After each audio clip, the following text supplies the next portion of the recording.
What do you do when the very systems designed to protect us, the structures built on discipline and command, demand actions that might lead to an unimaginable disaster? We all face moments where the path of least resistance, the comfort of conformity, seems the only viable option. We're taught to follow the rules, to respect authority, to stay within the lines. But what if staying within those lines, in a moment of ultimate crisis, means sacrificing everything?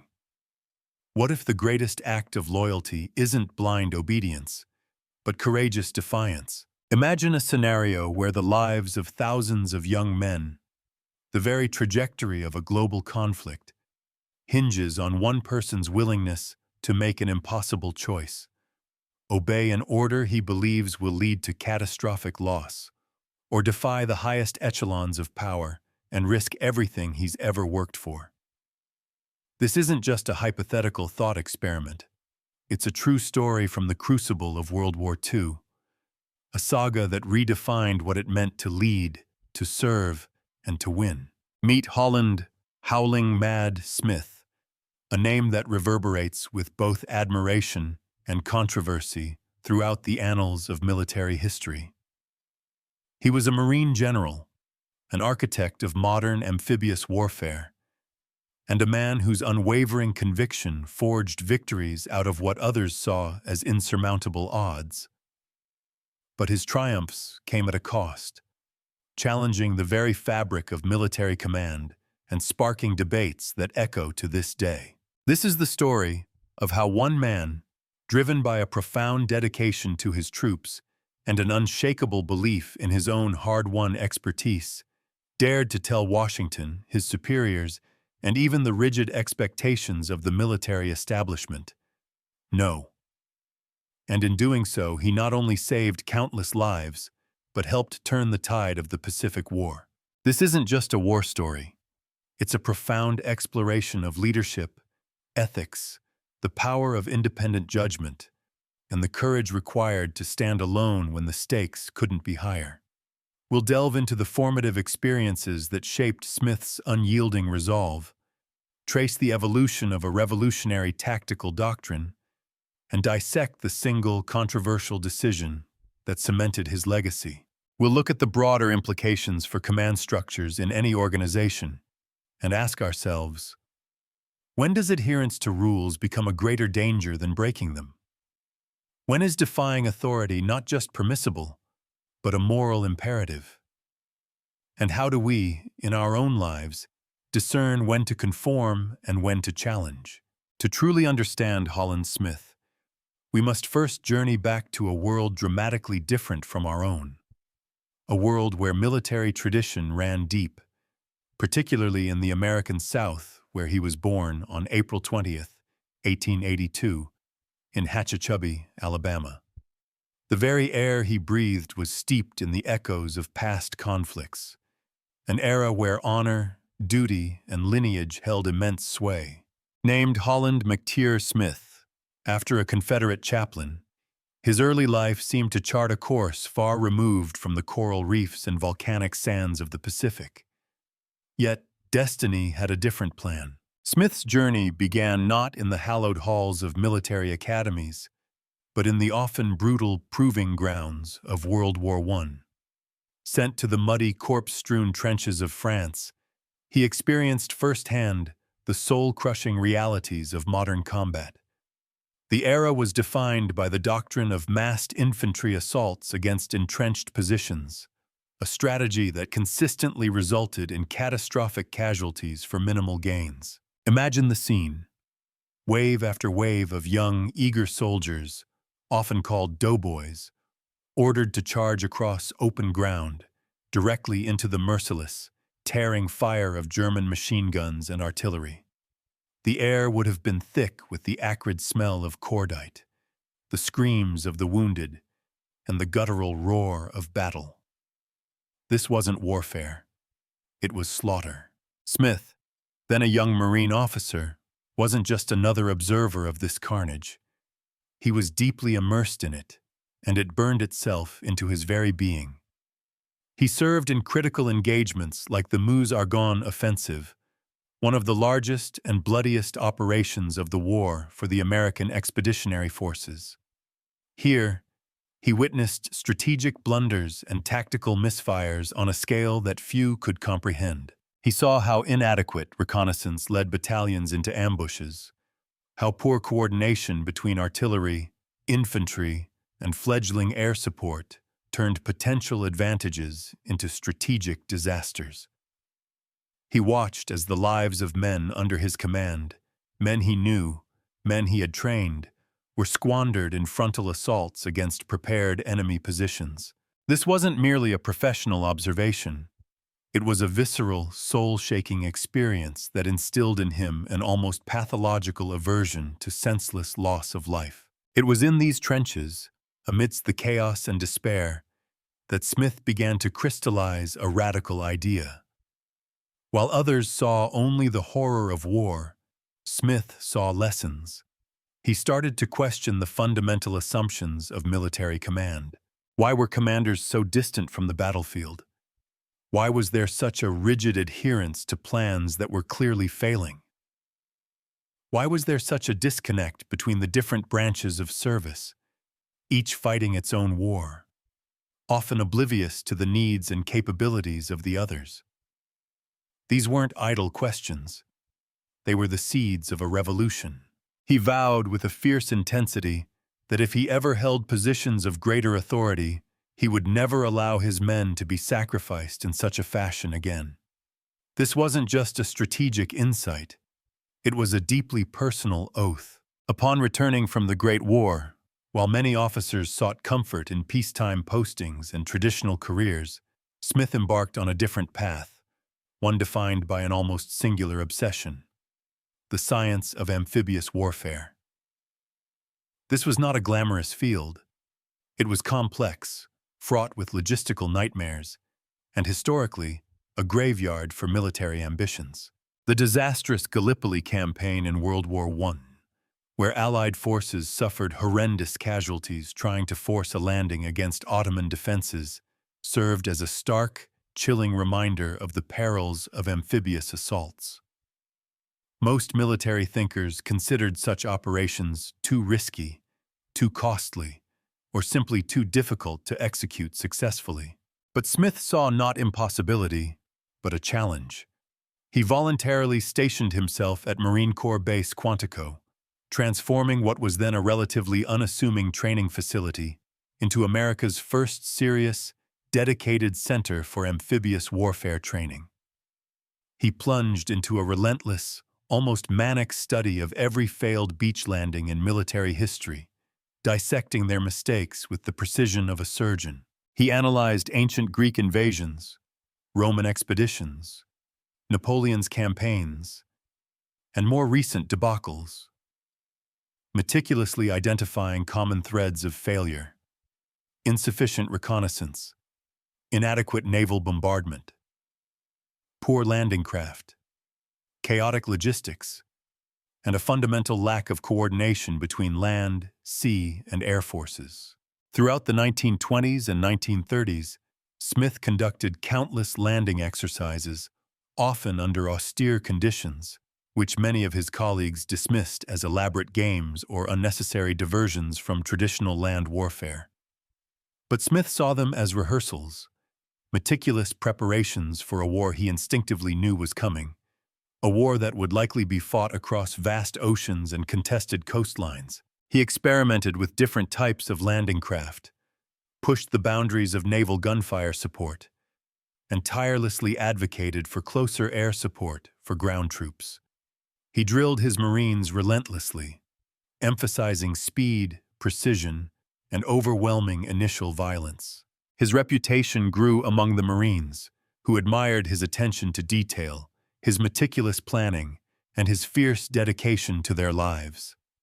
They saw him as a leader who genuinely cared about minimizing casualties through superior preparation. However, this same intensity often made him insufferable to officers from the Army and Navy, who resented his blunt criticisms of their traditional methods and his persistent demands for inter-service cooperation. Smith didn't suffer fools gladly, and he certainly didn't mince words when he believed established protocols jeopardized his men or the mission. His nickname, Howling Mad, was not earned lightly. It was a testament to his explosive temperament when faced with incompetence or obstruction, but also to the almost maniacal focus he brought to his craft. He was a man consumed by his mission, and his passionate intensity often alienated those who lacked his vision or commitment. By 1941, on the eve of America's entry into World War II, Holland Smith had developed revolutionary doctrines for beach assaults. These weren't mere suggestions. They were comprehensive blueprints covering specialized landing craft, synchronized naval bombardment, close air support, rapid logistics systems, and the absolute necessity of a unified command structure. His theories were sound, meticulously documented, and relentlessly rehearsed. Yet, they remained largely theoretical, untested in the crucible of real combat. Then came December 7, 1941. The attack on Pearl Harbor shattered America's isolationist stance and plunged the nation into global conflict. Overnight, the obscure training officer from Quantico was catapulted to the forefront of American military strategy. The war in the Pacific would be an island-hopping campaign, a series of brutal amphibious assaults against heavily fortified Japanese positions. Suddenly, Holland Smith's decades of elaborate games became the most critical military expertise the nation possessed. He was appointed commander of American amphibious operations in the Pacific, a role for which he, almost uniquely, had spent his entire career preparing. His time had come. Smith's approach to amphibious warfare wasn't just an improvement, it was a paradigm shift, resting on three revolutionary concepts that fundamentally challenged entrenched military thinking and tradition. Firstly, and perhaps most controversially, Smith insisted on absolute unity of command during the assault phase of an amphibious operation. He argued that the bewildering complexity of a beach landing, orchestrating naval gunfire, air support, and ground troop movements simultaneously, demanded a single, overarching authority. One person, he declared, must control all naval, air, and ground forces from the moment the ships approached the beach until the beachhead was secure. This was a radical departure from military tradition, which typically granted each service autonomy within its own domain. The Navy controlled the ships, the Army the ground forces, and the Air Corps the planes. Smith saw this division as suicidal. In the chaotic, dynamic environment of a beach assault, where seconds could mean the difference between success and catastrophic failure, he argued that parallel commands, with their inherent delays and potential for miscommunication, were a recipe for disaster. The enemy wouldn't wait for inter-service memos to clear. Coordination had to be instantaneous and seamless, overseen by a single, informed mind. Secondly, Smith pioneered the doctrine of overwhelming initial violence. His philosophy was starkly simple: hit the enemy so hard, so fast, and with such devastating force in the first hour of the assault that they would never recover their ability to coordinate an effective defense. This wasn't about gradual escalation or feeling out enemy positions. It was about unleashing an unholy storm of firepower, a torrent of shells and bombs, followed immediately by a rapid, concentrated ground assault. This approach demanded unprecedented levels of coordination between naval bombardment, aerial strafing runs, and the swift deployment of ground troops. It also required a massive commitment of resources: more ships, more planes, more ammunition. Luxuries that traditional military planners often deemed too expensive or too risky to concentrate in one place. But Smith understood that the cost of holding back, of a prolonged, grinding battle of attrition, would ultimately be far greater in terms of both lives and time. Thirdly, and this concept would become the flashpoint of his most significant controversy, Smith believed that successful amphibious commanders must be willing to make battlefield decisions that contradict strategic orders from distant headquarters. He contended that the fluid, unpredictable nature of beach warfare made distant command an inherent impossibility. The commanders on the ground, those witnessing the unfolding chaos firsthand, those with their boots in the sand, were the only ones truly equipped to adapt tactics in real time. Even if those adaptations conflicted with the grand strategic plans formulated in Washington or by a fleet admiral hundreds of miles away, the imperative was to respond to the immediate reality of the battlefield. This was an audacious concept, bordering on insubordination in the traditional military sense. It challenged the fundamental structure of American military command, which prioritized rigid hierarchy, adherence to predetermined plans, and deference to higher authority. Smith's ideas suggested that successful warfare, particularly in the unique environment of an amphibious assault, demanded flexibility, creativity, and crucially, a willingness to defy authority when circumstances demanded it. Such thinking made Holland Smith both invaluable for his tactical genius and dangerous for his challenge to the established order. He was a maverick, a disruptor, a man who saw the world not as it was prescribed, but as it needed to be to save lives and win wars. This radical independence, born from the horrors of WWII and honed by decades of meticulous study, was about to be put to its ultimate test. Smith's first major trial came in November 1943 at Tarawa, a tiny coral atoll in the Gilbert Islands. This was the first major American offensive in the Central Pacific, and it became a horrific bloodbath that shocked the American public and military alike. Over 3,000 American casualties were sustained to capture an island smaller than New York's Central Park. The images of dead Marines washing ashore, the stark casualty figures, and the sheer brutality of the fighting left an indelible mark on the national consciousness. Many saw Tarawa as a catastrophic failure, a grim testament to the inherent perils of amphibious warfare. But Holland Smith, ever the analytical and unyielding professional, saw it differently. He saw Tarawa not as a failure, but as a brutal, unforgettable education. He meticulously analyzed every aspect of the battle, leaving no detail unexamined. He identified critical shortcomings: the inadequate naval bombardment that failed to neutralize entrenched Japanese defenses, the devastating impact of unexpected coral reefs that stalled landing craft, exposing Marines to withering fire, and the persistent problems with coordinating different branches of service under extreme pressure. The lessons learned at Tarawa, paid for in blood, became the catalyst for Smith's most important innovation: the doctrine of flexible amphibious assault. This wasn't a static plan. It was a dynamic system designed for adaptation. It emphasized the development of multiple contingency plans, allowing commanders to pivot instantly when unforeseen obstacles arose. Crucially, it pushed for decentralized command authority, empowering lower-level officers to make immediate tactical decisions based on real-time battlefield intelligence, rather than waiting for orders from a distant command post. Smith refined detailed protocols for naval gunfire support, close air support, and logistics coordination, ensuring they could be modified instantly as situations developed. For example, he pushed for more effective pre-landing bombardment, better intelligence on underwater obstacles, and specialized vehicles like the LVT, Landing Vehicle Tracked, or Amtrak, to traverse coral reefs.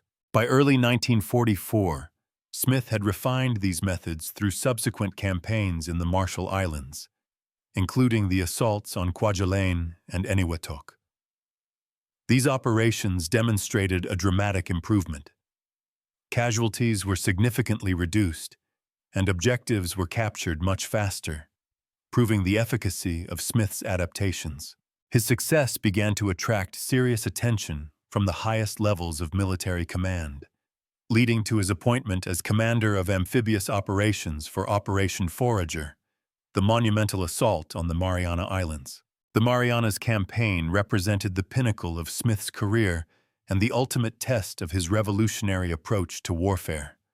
Saipan, Guam, and Tinian were not just islands. They were fortress islands, among the most heavily fortified positions American forces had yet encountered. They were strategically vital, lying within range of Japan's home islands, and their capture would provide critical airfields for the B-29 Superfortress bombers, allowing a sustained bombing campaign against Japan itself. Success in the Marianas would open the direct path to Japan, potentially shortening the war by years and saving untold thousands of lives. Failure, however, would prolong the conflict, bleed American resources, and shatter morale. Smith knew that his methods would either prove themselves definitively on these bloody shores or destroy his career and potentially jeopardize the entire Pacific campaign. The weight of this responsibility, the knowledge that the fate of countless men and the course of the war rested on his shoulders, must have been immense. The controversy that would forever define Holland Smith's legacy began on June 15, 1944. As American forces stormed the beaches of Saipan, the island's Japanese defenses proved even more formidable, more deeply entrenched, and more ferociously determined than intelligence reports had suggested. The initial assault, despite Smith's meticulous planning, bogged down under a relentless, withering torrent of Japanese machine gun, artillery, and mortar fire. Compounding the problem, Army units participating in the landing, primarily the 27th Infantry Division commanded by Major General Ralph Smith, no relation to Holland Smith, were not as extensively trained in Holland Smith's specialized amphibious tactics as the Marines. They struggled to maintain momentum against the fanatical Japanese resistance. Their slower pace and higher casualty rates began to create critical gaps in the lines, jeopardizing the integrity of the entire beachhead. Naval commanders, witnessing the slow, grinding progress and the accumulating casualties, grew frustrated and began to question Holland Smith's battle plans, particularly his insistence on thorough, albeit time-consuming, preparation. The crisis reached its peak when Holland Smith's superior, Admiral Raymond Spruance, commander of the Fifth Fleet, issued a direct order: maintain the original timeline for the Saipan operation, regardless of casualties. This order wasn't arbitrary. Washington, acutely aware of the global political landscape, had carefully scheduled the Marianas operation to coincide with the Normandy invasion in Europe, which had just occurred days earlier. The political pressure from President Roosevelt's administration demanded quick results in the Pacific to showcase America's multi-front strength and maintain public morale. There was a desperate need to demonstrate consistent, overwhelming progress on both sides of the world. Holland Smith faced an impossible choice, a moral and professional crucible. On one hand, he could obey the direct orders from his superior and from Washington, adhering to a timeline he profoundly believed would result in catastrophic, preventable losses for his men, repeating the senseless carnage he had witnessed in WWII. He could sacrifice lives for political expediency. On the other hand, he could defy his superiors, risk a court-martial, and potentially end his career in disgrace. But by doing so, he might save thousands of American boys. Smith's decision was swift, decisive, and characteristically unyielding. He chose to trust his decades of experience, his hard-won expertise in amphibious warfare, and his unwavering loyalty to the lives of his Marines and soldiers over a distant order that failed to grasp the grim realities on the ground. He flatly ignored Washington's timeline, but he went further, taking an even more audacious and unprecedented step. He relieved Army General Ralph Smith of his command in the middle of active combat citing insufficient aggression and failure to execute orders effectively. This act created the most serious inter-service crisis of the Pacific War, perhaps even of modern American military history. The implications were immediate and explosive. Army brass, humiliated and enraged, accused Holland Smith of exceeding his authority, of arbitrary action, and of fundamentally undermining the crucial spirit of joint operations. The firing of a general mid-battle was an unheard-of breach of military decorum and established procedure, particularly across service lines. Navy commanders, caught between the two warring services, worried intensely about the diplomatic implications and the potential for irreparable damage to inter-service cooperation. Politicians in Washington, already dealing with the immense pressures of a global war, feared that the controversy would spill into the public domain, damage America's international reputation, and undermine the perception of a unified war effort. The headlines practically wrote themselves. General fires general in battle, Washington seethes. But Holland Smith's gamble paid off, profoundly and decisively. By taking the necessary time, by allowing his forces to properly coordinate the assault, to soften entrenched Japanese positions with overwhelming firepower, and to adapt tactics to the harsh realities of Saipan's defenses, he transformed a bogged-down quagmire into a systematic, if still brutal, advance. The estimated reduction in casualties was a staggering 60% compared to what would have occurred had he adhered to the original aggressive timeline. Moreover, he not only achieved all tactical objectives, but did so ahead of his revised schedule, a testament to the efficiency and effectiveness of his command decisions. The successful capture of Saipan was a pivotal moment. It opened the Mariana Islands to American forces, providing vital airfields for the B-29 Superfortress bombing campaigns that would ultimately lay waste to Japan's industrial heartland. Holland Smith's willingness to defy orders, to put his career and reputation on the line, had potentially shortened the war and, without doubt, saved thousands of lives. The immediate crisis of Saipan was resolved with a victory, but the broader implications of Smith's actions sparked fundamental questions about military command structure, leadership ethics, and democratic accountability that continue to resonate today. The core tension highlighted by Smith's actions was the delicate balance between military expertise and civilian control, a cornerstone of democratic societies. If field commanders, those with specialized knowledge and direct experience of the battlefield, could unilaterally ignore orders from elected civilian leadership or their designated military representatives, what prevented unchecked military power?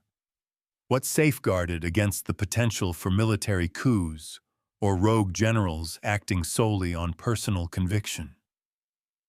This concern for democratic accountability, for the ultimate authority resting with the people through their elected representatives, is profound and vital. Conversely, if distant politicians or high-level commanders, far removed from the immediate chaos and specific tactical realities of the battlefield, could override the deeply informed, life-and-death decisions made by experienced field commanders, how many soldiers would die for political convenience? How many campaigns would falter because of an inability to adapt to rapidly changing circumstances? Smith's case vividly demonstrated this inherent tension. His supporters argued that his unparalleled, specialized knowledge of amphibious warfare made him uniquely qualified, far more so than Washington bureaucrats or even fleet admirals operating at a strategic remove, to make life-and-death battlefield decisions. They contended that in the fog of war, proximity to the conflict and specialized expertise should trump rigid hierarchy. His critics, however, countered that military officers, regardless of personal opinions or expertise, must follow orders. To allow individual commanders to pick and choose which orders to obey would dismantle the very foundation of military discipline and make effective command impossible. They argued that if the principle of civilian control over the military were eroded, the very fabric of democratic government in wartime would be jeopardized. The implications stretched far beyond Saipan. It was a debate about who held ultimate authority over the lives of fighting men in a democracy at war. The controversy also laid bare deep cultural divisions within the American military itself. The Marine Corps, with its inherent tradition of improvisation, aggressive action, and a fierce esprit de corps, generally supported Smith's decision. Marines often see themselves as an elite, adaptable force, capable of independent action and accustomed to leading from the front. They understood the unique pressures and complexities of amphibious assaults better than any other branch, and they respected a leader who would prioritize their lives over bureaucratic niceties. Army officers, on the other hand, trained in a more rigid hierarchy, systematic planning, and the coordinated deployment of vast land armies, largely viewed Smith's actions as dangerous insubordination. For the Army, the chain of command was sacrosanct, the foundation upon which large-scale operations depended. The idea of a general firing another general mid-battle, particularly across service lines, was anathema to their professional ethos. It created a dangerous precedent that could destabilize future joint operations. Navy commanders, often caught between the two services and responsible for coordinating vast naval assets with both ground forces, struggled to maintain unity while navigating these competing tactical philosophies and deeply ingrained cultural differences. The Saipan incident, while ultimately leading to victory, left a lingering bitterness and resentment that would take years to fully heal. It underscored that even within a unified military, profound philosophical and cultural divides could emerge when the stakes were highest. Holland. Howling Mad Smith's legacy extends far beyond the bloody beaches of Saipan. His willingness to defy orders in pursuit of tactical excellence, in the service of a higher loyalty to his men, established precedents that would influence American military doctrine for generations. The specific amphibious warfare techniques he developed, refined, and ultimately proved in combat, from coordinated naval gunfire and close air support to specialized landing craft and decentralized command, became the standard operating procedures for conflicts from Korea to Vietnam, and indeed, to the present day.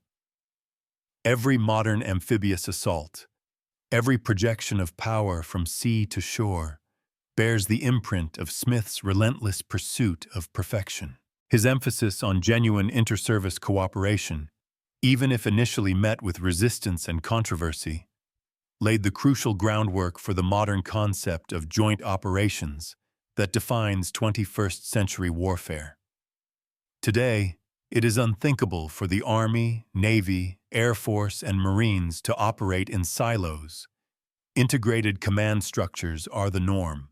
This paradigm shift, so forcefully advocated and painfully implemented by Smith, is one of his most enduring contributions, ensuring that the combined might of America's armed forces can be brought to bear seamlessly on any adversary. But perhaps Smith's most important contribution was his powerful demonstration that effective leadership sometimes requires the courage to say no to authority. In an era when blind obedience was often considered the highest military virtue, Smith proved that thoughtful, principled defiance could serve the greater good. His actions at Saipan showed that true patriotism might mean protecting soldiers from the consequences of poor decision-making, even when those decisions originate from the highest levels of government or command. It underscored a fundamental truth. A leader's ultimate loyalty is not to the person above them, but to the mission and, more importantly, to the lives of the people entrusted to their care. This moral complexity of Smith's story reflects the broader challenges facing democratic societies, particularly in wartime. How do we, as a society, balance the critical principle of civilian control of the military with the undeniable need for tactical flexibility and battlefield expertise? When should field commanders trust their seasoned experience and intimate knowledge of the ground over orders from distant headquarters, orders that may be based on incomplete or outdated information, or driven by political rather than purely military considerations? How do we distinguish between principled defiance, born of deep ethical conviction and strategic insight, and dangerous insubordination, stemming from ego or a disregard for legitimate authority? Smith's example suggests that these questions have no easy black-and-white answers. They exist in a morally gray area, demanding immense wisdom, courage, and a clear understanding of ultimate purpose. What matters, he demonstrated, is not a blind, unquestioning adherence to rules, but a thoughtful, responsible application of principles in service of larger, more profound goals. Let's consider this through a modern lens, looking at a scenario far removed from the sands of Saipan, but echoing the core dilemma. Imagine a highly skilled surgeon deep into a complex operation. She receives an instruction from the hospital administrator, who is under immense pressure from a demanding patient's family or facing budget cuts, to accelerate the procedure or use a cheaper, less effective instrument. The surgeon knows, with every fiber of her being, that following this instruction risks the patient's life or guarantees a less optimal outcome. Does she blindly obey the administrator, prioritizing procedure and institutional peace over the patient's well-being? Or does she, like Smith, stand her ground, explain the risks, and perhaps even openly defy the order, knowing it could jeopardize her career, but confident it will save a life or ensure the best possible outcome? This is the Smith dilemma in a different context. Or consider a team leader in a tech company.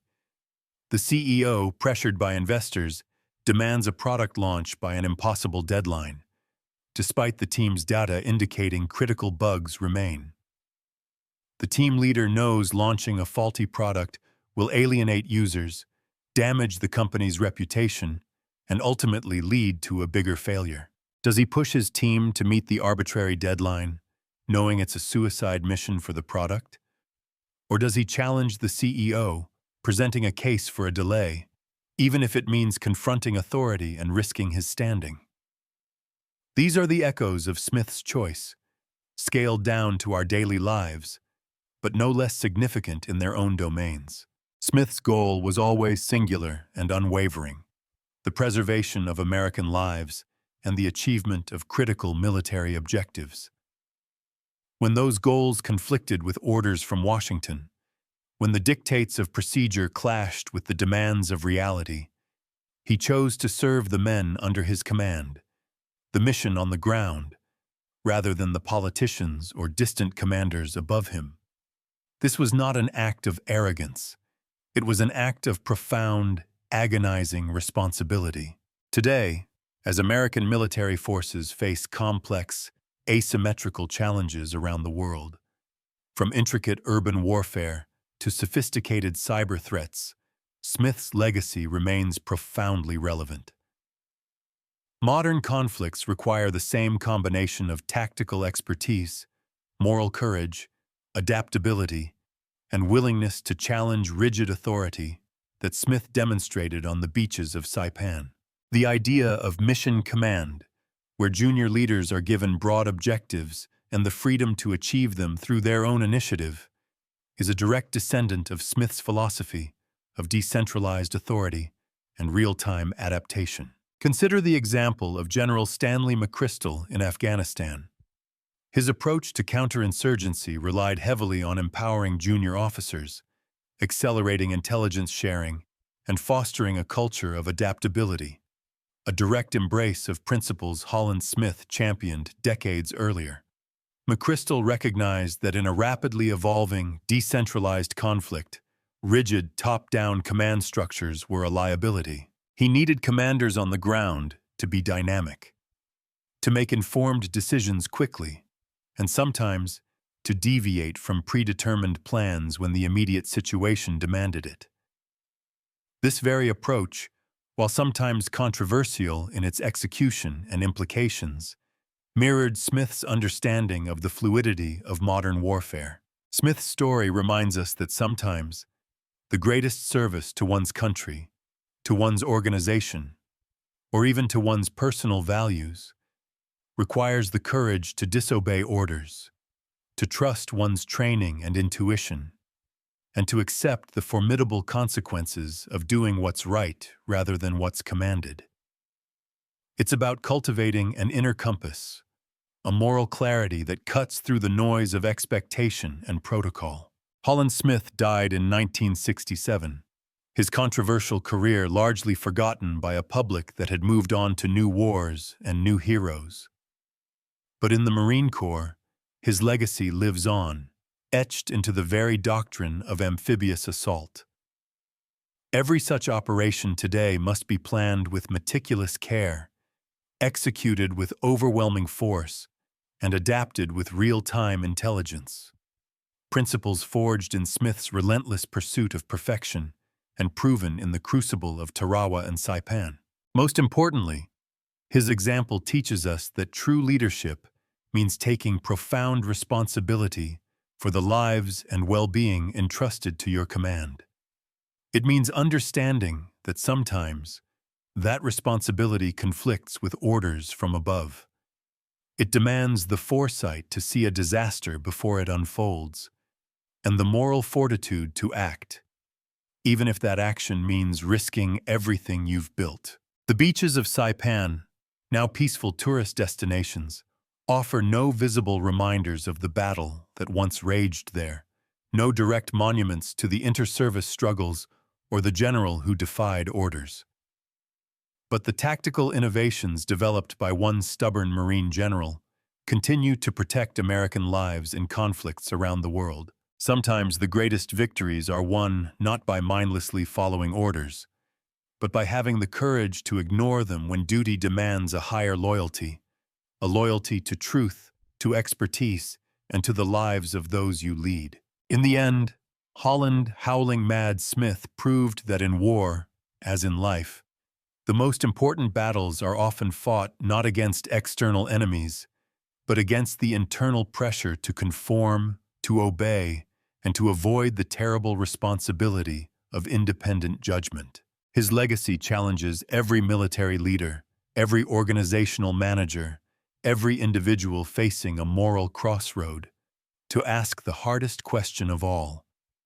When the orders from above conflict with the well-being of those below, or the greater good of the mission, which loyalty serves the higher purpose? The answer, as Smith demonstrated, defines not just a career, but a legacy and potentially the very course of history.